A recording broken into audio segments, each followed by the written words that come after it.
Oh yes, this is causing a bit of a scene here. What fun. Problematic.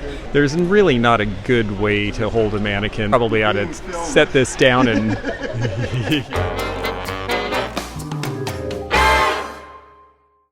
Hi, I'm George the Antique Nomad. Come with me as I wander the country in search of valuable vintage, amazing antiques, and cool collectibles.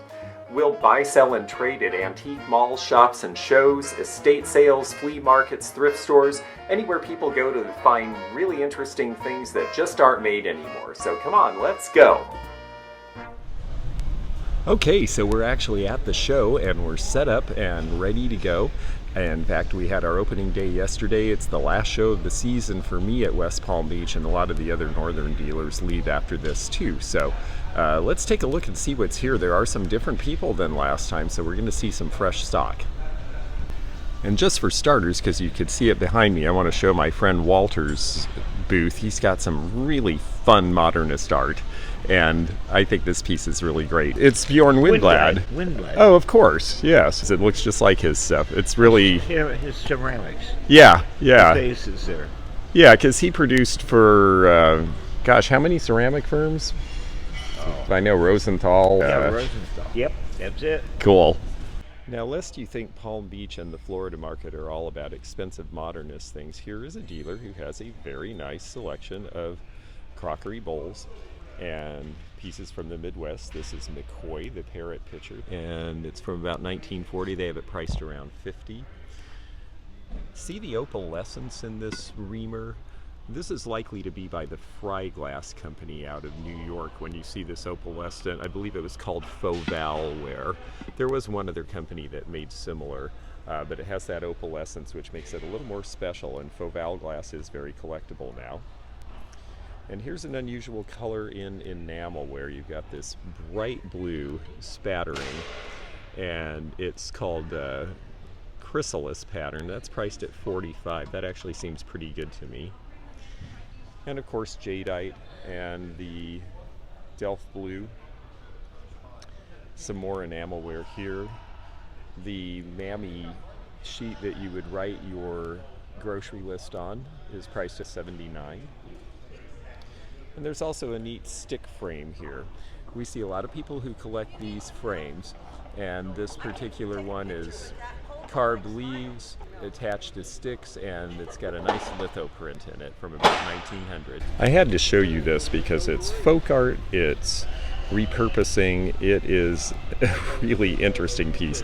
This is a part of a series called Robots, although this particular one looks more like a fish, and this is by an artist in Owensboro, Kentucky, and unfortunately his name escapes me. I'll try to find it and put it in here. He takes all sorts of old, odd farm implements, yard art, things he just finds at estate sales, and then he makes these sculptural pieces out of them. And you've got this guy with the eye and the body here, and it is just really something different, and he's really gotten quite a name for himself. Thought that was an interesting, fun piece to show. So with all the interest in taxidermy now, here's a piece that you might not have seen before. We don't run into these lamps very often. They are made of deer hooves, and it's to match set, and with this hexagonal paper scenic shade, that's going to put the date right around 1940s. And they have that priced at $75, which is actually pretty reasonable for that. If you like the lodge look, that's definitely a component. This dealer has a really cool thing. This is a Spanish Damascene hotel bell, and she's going to demonstrate it for us.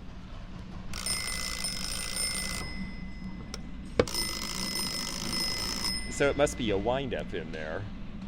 That is really cool. I have not seen that in a really long time, to tell you the truth, and it's interesting. It has some sort of a toreador scene on the top. She has it priced at $85, and it's an unusual piece. These are retablos. These are tin sheets. These are painted with the Madonna and the Madonna and Child. These are from Mexico. They're going to be from the second half of the 19th century. And these were done on the altars. You'll also see where people would paint them with scenes of them doing something that they are going to repent for as well. So they're a really interesting area of collecting. And may I ask how much those are? $135 each. $135 each. That's great. I had one several years ago and sold it for about that price. They were just really wonderful, and you don't see them very often in this country. Well, it is Florida, and with the return of interest in the Golden Girls, we are seeing interest in that form of decorating again. These are going to be 1980s rattan pieces, possibly late 70s. But look at that splashy fun upholstery. There was a reason that that show was popular, and part of it was the sets were really fun, and it definitely set the tone. So if you're living in a more tropical place, well, it's coming back. This might be your time to stay golden. These dealers are really nice. This is a mother in her 90s and her daughter who has just gotten into the business to support her, and the daughter is finding really great stuff. Look at this old front end from a truck. All these multiple drawers that people are looking for now. I noticed the 2 drawers in wood are priced about $65 to $85, and the big set on the bottom around $150. Also has an airplane propeller. These wooden propellers are really popular for decoration. That's priced around $80, which is certainly less than I got for the last one I sold. And then lots of block letters, metal and wooden. These are old typeset letters, and a lot of these have come into circulation now that printing is all done on the computer, and they're cool looking, and a lot of people use them for other graphic arts. This dealer is a local dealer from Lake Worth, Florida, and he's got really fun stuff that I wanted to show. If you like that 50s Western, he's got some really good cap guns you don't see very often, with the blue plastic handle is unusual. The Pirate is a different one. It looks like an old flintlock. This is a hard to find one, the Kit Carson. That's an early one, really probably 1930s. Here's a later Kit Carson in the gold with the black. And there's a cool one, the Buck, and it's got the original box. Those boxes are almost all gone.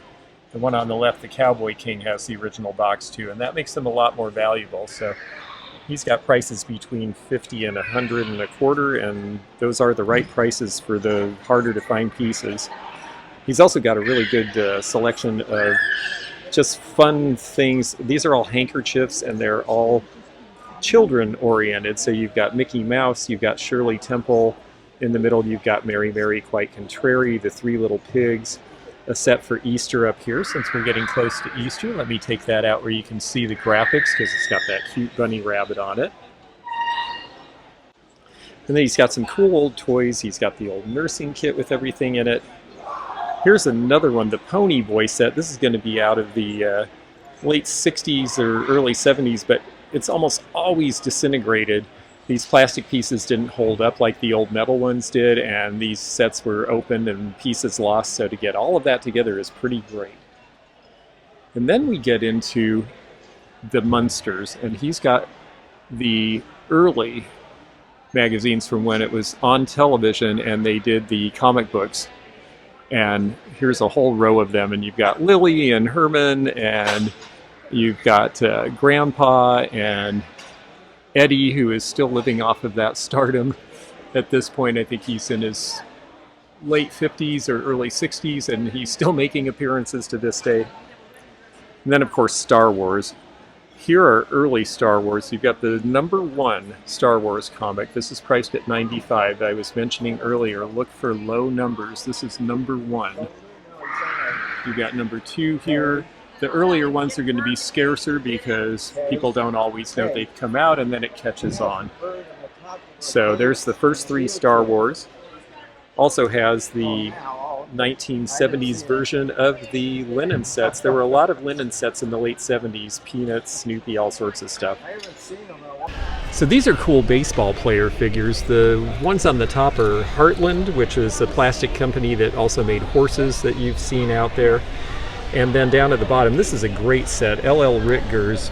This is from 1941. They're made of ceramic, and you've got the pitcher, the batter, and the umpire, so they're all there ready to have a fight. It's a great set that you almost never see.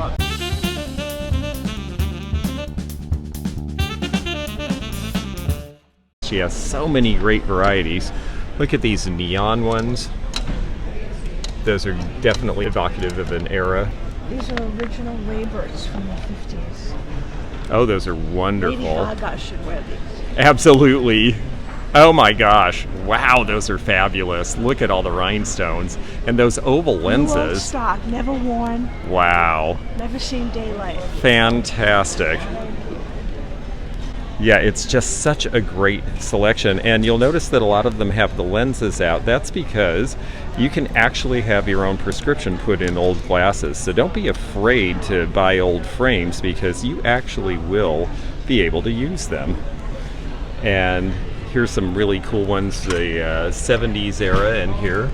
Yes. Remember when that those big Elton John type glasses came out? Fiorucci from the 80s. Beautiful. These are all 60s. Wow. Yves Saint Laurent from the 80s. Oh, and the condition of everything is just really good, because you do have to watch out for warping and things on these, yes, don't you? yes. I've had some pretty wild ones. All of these are 50s aluminum? Yeah, Wow. these are all 50s aluminum. Wow, that's great. And they came in Yeah. all those different colors, just like those beverage sets and things that we see. Look at the pink. Oh, I love that. It's a beautiful shade of pink. It is really great. With all the filigree work. Yes.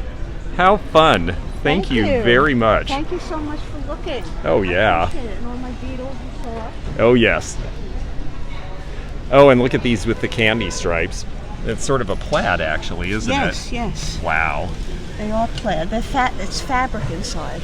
It's fabric. Oh, okay. So they would sandwich it between and then heat press it together? Or? Yes, How interesting. yes. I did not know they made them using Oh, fabric. yes, and these too. Oh. These are wonderful. It's amazing what they do. They don't do this anymore. They can't So do it anymore. cool. Wow. Why can't they do it anymore? I think it's just too costly, Yeah. and I don't even know if they have the proper tools. They probably don't have the machinery Right, anymore. right. Wow, and To look do at it with. and look, you've got Twiggy. And these have fabric in them too. All these. These are also fabric. Wow. Yes. Really neat. How Yes. fun. I just love eyeglasses. I could just stare at them all Such a day. great fashion accessory. They really are. I have a Just like bunch of old jewelry. ones too, and I wear them occasionally. I'll have to bring some out sometime. Oh, well, thank you so much. This dealer is a specialist in beautiful porcelains, and I wanted to show a couple of things.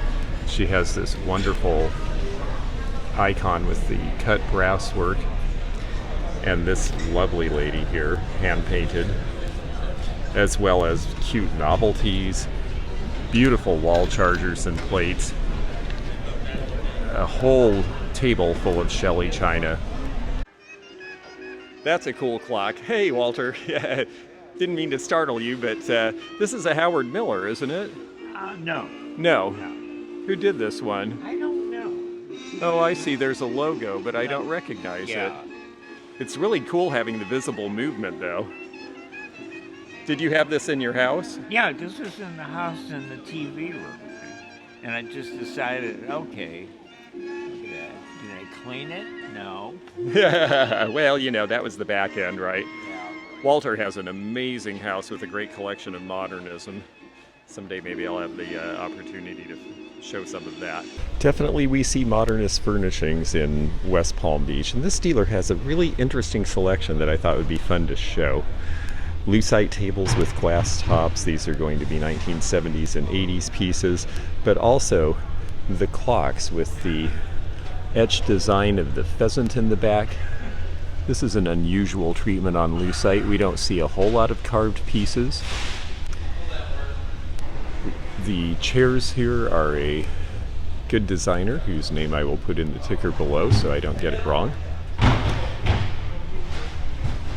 Look at this fun chrome lamp with all of the red glass trumpets. I've never seen this piece before, and this does appear to be a vintage item, 1970s or 80s. That is just really something unusual. And then there's this Lucite piece with the curved bars, and this is a style we see again around 1980 that's very popular again now. Lucite lamp bases. These are going to be 1980s Lucite with the carving and the lilies, because this pinky mauve color that's back in fashion right now was definitely from that period. And then here's a set of stacking chairs, and they're in red Lucite. We don't see a lot of colors in Lucite, so those are very unusual. Really fun stuff in this space. Our friend with all the costume jewelry is back, and I won't show all of it since we've done a pretty big past video in this that you can watch, but I did want to show this amazing bib in the middle here. And then on the left we have the pearl bib, which is a Longani set. Up here he has some nice carved jade earrings and the bracelet. Chinese jewelry is definitely popular now in a way that it had not been in the past. It's caught a new generation of people who like the intricacy of the design. He also has this amazing bib, which looks like polished abalone. And a company I don't usually think a whole lot of in jewelry is Monet, but this is a really beautiful gold tone multi-strand beaded bib. This is one of the most unusual jewelry caskets that I've ever seen, and I wanted to show it. It's gilded. The interior, as you can see, is tufted silk. It is a glass top, so you can see into it. And it even has a key that locks it. This would have been for someone traveling with very lovely, expensive jewels in the day. And the hand painting, it's just so unusual. I think they have it priced around $500, but I've never seen one. She also has some jewel encrusted jewelry boxes. These are glass stones, but they're just beautiful. They look like amethysts. This one with the peacocks and the vase. These were very popular in the 1920s and 30s and made in Czechoslovakia. Here's a powder jar here as well. Here's a really cool repurposing. So the bottom is a treadle from a sewing machine, which a lot of people like to use as table bases, but this one was missing the top. Well, they found this also vintage top with the inlays, and look at the insect. It's really an unusual motif. And it's done in wood, and it looks like it's a combination of walnut and fruit woods from about 1920s or 30s, because it's got a little bit of a geometric in there. I don't know what the story is on this originally, but it's a really interesting marriage, and I think a successful one. And they are asking $175 for that as a side table. I think that's just fascinating. So these folks are trying to manage a mannequin getting out of here. Let's see how it works. One thing about shows is it's cash and carry. The carrying part isn't always so easy. Oh yes, this is causing a bit of a scene here. What fun. There's really not a good way to hold a mannequin that doesn't look ungainly or worse. There we go. Now we're going to try to take her apart. I think that's going to work better, don't you? I did that same thing this morning with a car, and I took it out of my car. Well, I probably ought to set this down and... This is such an incredible chess set. 24 karat gold and sterling on the figures by an early 20th century Italian designer named Piero Benzoni. It came out of a very fabulous house here in the Palm Beach area. And it is just incredible. Look at the detail on all of the figures. The inlaid marble. Look at the rook especially. I think that's an incredibly impressive feat to be able to put all those parts together, do all the gilding, and assemble it in this manner. And I'm going to pull back so you can see it again. This is being offered at a price of $10,000, and there is a good reason for it. I don't think you will ever see another one of these, so it's really fun to show you something that's a unique item of great high quality like this. And they have a lot of other really interesting things in the booth too, so I think we'll just walk right around and keep showing you. This fish is Palatnik out of Brazil. These are Lucite. They are something that was very popular in the 1970s. They're very collectible now. This case here with the dancers I thought was really beautifully done. Hand painted in enamel.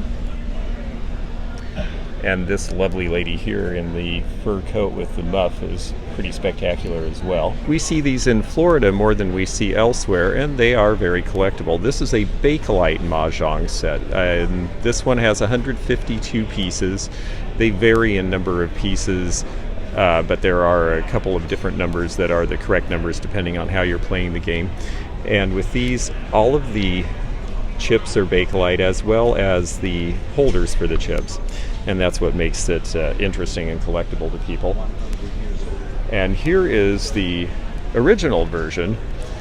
This is a Mahjong set in bone and bamboo with its travel case. This is a leather travel case. We also see them in wood. It has all of the whisks, and they are carved in bone. And this piece is going to be from the 1920s when the Mahjong craze first hit America. It was very popular in the 1920s. There were parlors, especially here in Florida, but really everywhere across the country, where people would sit for hours and drink tea and play Mahjong. It was kind of the thing to do during Prohibition because you couldn't just go to the bar and hang out, so Mahjong parlors replaced the bars for a while. These bookends I thought were very nicely done with the painting. They look like they might be armor bronze, but I don't see any mark that indicates that, but a lot of their pieces don't have labeling. Very heavy and substantial, again 1920s vintage on those. And here's another thing that you're not going to see often. This is Mexican silver. This is the boat America. And this is a limited edition of 87 out of 500 made in sterling silver. Somebody did an incredible amount of work to make that piece happen. One thing that we really enjoy is that people get to bring their puppies with them to shows. Yes, look at you, aren't you cute? Oh, you are so adorable. They have a lot of original art and some really cool pieces. I showed this one earlier, but I wanted to show you that there are a lot of sold signs here. So lest you think that, oh my gosh, the shows are very expensive and how could they possibly sell things? Well, it's all relative to what the value is. And actually things sell for prices that, for what these pieces are reasonable, and people do like them and buy them. And there's a pretty incredible statue that we can look at as we walk away. I wanted to show something I just bought. I think I got 4 or 5 of these. They're new old stock. They came out of New York City, and they are original Department of Defense fallout shelter signs. These sell usually for about $40 to $45 for me nowadays. They're very popular. You don't see them on buildings anymore, but it's such a great graphic, and it's such a really crazy expression of the fear that people had of nuclear war back in the Cold War years. And the fact that these were everywhere. I remember as a kid, you had to know where the fallout shelter was because there was this specter that something could happen. Fortunately, we live in a different era, and it seems that that sort of catastrophe is unlikely to happen. Thank goodness. But the signs are really fun, really great graphic, and they sell really well. So I was happy to find them. Well, more fun with Lucite, because you know I love it. Here's textured Lucite and chrome. These are TV trays, and it's got that great cracked ice look. This dealer actually has a lot of interesting pieces, and we'll take a little bit of time to show some of them. Here is an early car lantern before they had actual headlights. They're pretty much like the old carriage lanterns. And it would open there, and it was actually something with oil and kerosene and a wick. And then you would shut it like so and drive down the road. This is an original one, and they only have 45 on it, which for an old carriage lantern is really a pretty good price. It might end up going home with me.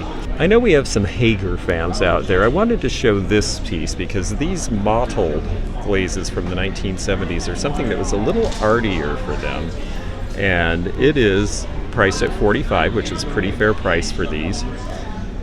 Really fun design. Here's something you'll see from time to time. This little alabaster or marble piece, 55's about right on retail on these. You'll see them sometimes in estates for good prices. Just make sure they have the birds. A lot of times they're missing and people don't realize there's another part that goes with them. Here's a Murano Millefiori piece, quite elaborate, very difficult to make. They have to make all the glass rods, break them off, then blow it into this form, put on the riggery, and do it all in several processes without breaking it. It's not easy to do. And then here we see something. We run into these sometimes. This is also a Murano piece. The little coolie hat wearing figure is Fornia Murano, and we see a lot of these that were made, I think, around in 1980. For an older piece of glass, this Wave Crest box is a really nice piece. This is going to date to about 1900. Wave Crest was made in Connecticut. They also had a line called Nicara. It is a big dresser box. They did glove boxes, they did collar boxes. It's got the silk lining. So he has a lot of interesting modern art glass that I thought would be fun to show this time. This is Oiva Toika of Finland. There are a lot of good Finnish designers in glass and other decorative and architectural arts as well. I wanted to show these two because these designer skateboards have been being made for probably 30 years at least at this point, and some of the early ones are pretty collectible. You see these neon ones here from the late 80s, early 90s. There's Santa Cruz. You've got this one with this great art piece that's dated 1990 with the city scene on it, and that's what's interesting about these. They did a lot of different graphics on these, and they're really graphically interesting, and these have all been used, and the beaten quality actually makes them more real somehow. So this is an area to look for. This is an up-and-coming collectible. And I wanted to show you this because someone was having fun. It's now from the Roadkill Cafe, and look at those delicious meal offerings. Stewed pigeon.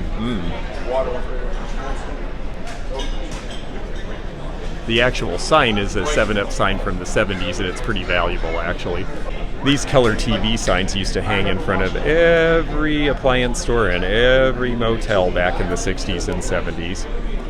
Don't see them very often now. Most were thrown away. Here's an unusual table. It's actually made out of a ship's porthole and was put on some sort of a base. Looks like this might have been made in the modern era, maybe around 1950. I would say that the porthole, being brass and copper tone, is probably scrapped from an early 1900s ship. Great reuse. Showed deer antler lamp earlier. Here is a horn stool. There are also horn chairs. This was a popular thing to do around the end of the Victorian era out west, particularly. You see this type of furniture made of steer horns and the like. This piece is a Victorian piece. It's priced at $195. These are not easy to find anymore. I wanted to show you the old black globe. There are more recent reproductions of these, but the old ones have a really nice sort of matte finish to them like this. The colors are not so garish as the new ones, and so it really is a different look. And the great thing about globes is, of course, you can date them by what was happening in the world at that time. So this globe, there's Germany. Germany is one country with a border in the middle, and that means this is just after the Second World War. And then we look over here, and if we look at Vietnam, Vietnam is still called Indochina. It's still a French territory. That was true until 1954 when they lost their Vietnam War. And Korea is also one country. So we know that this globe is sometime between 1946 and 1954. And that's how you date globes. And that's what makes them really cool, is they're always changing because there's always geopolitical boundary changes, and that's what makes the world go round.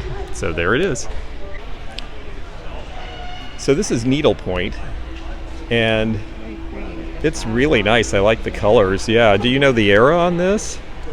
This isn't that old. It's probably from the 70s. Probably from the 70s. Yeah. I've seen work like this as far back as like the 30s and 40s. They have it lined, but sometimes they're not lined, and then you see all the different... All the stitching in it, yeah. Stitching, but the this liner is is good because it holds it together, so you right, can use but it. It's beautiful. It's all hand done. It really is nice, yeah. How much is that piece? I'm asking $125. 125, yeah. That's a very really large. nice piece and a lot of handwork for that price. Well, thank you very much. All right, you're welcome. Anything having to do with magicians, these are very popular motifs. And this is Marshall the Mystic. And you can see the great top hat. This would have been a Bill Marshall the Mystic and his hats, because he apparently juggled hats. I'm sure he hid lots of things in hats. You can see him doing fun things like eggs are coming out of his mouth in strange and interesting places. This one, he is crumpling some sort of a map or something into his hat. Here he's juggling. Here he's juggling. So Marshall the Mystic. There is a big demand for anything having to do with magic shows and magicians from that era. And this piece, how much is this piece, Dave? 200? 250, yeah. Yeah, that seems like a pretty reasonable price, actually. This is going to date to the 1920s. Here's something that is truly unique. This is Italian. It's going to be from the 19th century. The coins are 18th and 19th century Italian coins. All of those were tacked in by hand by someone. Someone hand decorated this entire box on their own, using what they could find in terms of brads and coinage. The eagle finial is interesting. This must have come off another piece. You can see his claws upside down. You open the box and it has a nice paper liner. And I suspect that the box probably came with the paper liner and was plain, and they did a lot of adornment. And I'm going to go ahead and turn it here, because on the back you're going to see in the center a lovely portrait pin. I'll tip it up so we can see it better. And there she is, out of a piece of, she's essentially a painted porcelain cameo type piece of jewelry as the centerpiece. You have a little escutcheon here. There's not going to be another one like this in the entire world, and that's why the value on this is estimated somewhere in the $1,500 range. And it is a really incredible thing. I thought you would enjoy seeing. It's hard to show this in a way that really does it justice, but I just wanted to show you the immensity of it.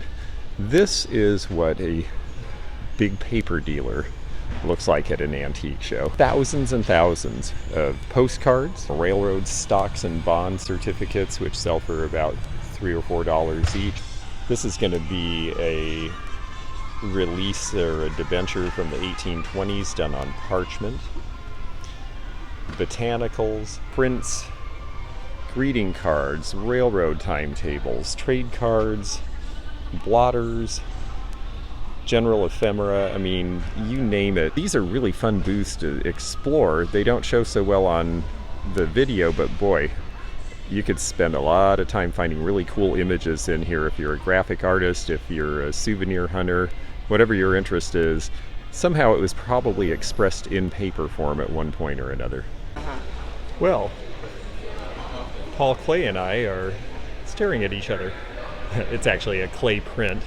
And then behind me we have Parrish's Enchantment. It's a little dark to see her, but I just wanted to sign off with a happy face, or at least a suspicious looking face next to me. So it's very fun having you with us. I'm glad to report to you from West Palm Beach.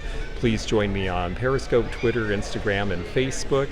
This is George the Antique Nomad signing off for now, and we'll see you from another show or sale or haul or some fun thing next week. Thanks very much. Bye-bye now. Thanks for joining me again in the fun and fascinating antique community here where online meets the real world. Please click the subscribe button below, click the bell to be notified when new videos upload, leave a comment below, and hit thumbs up to like this video.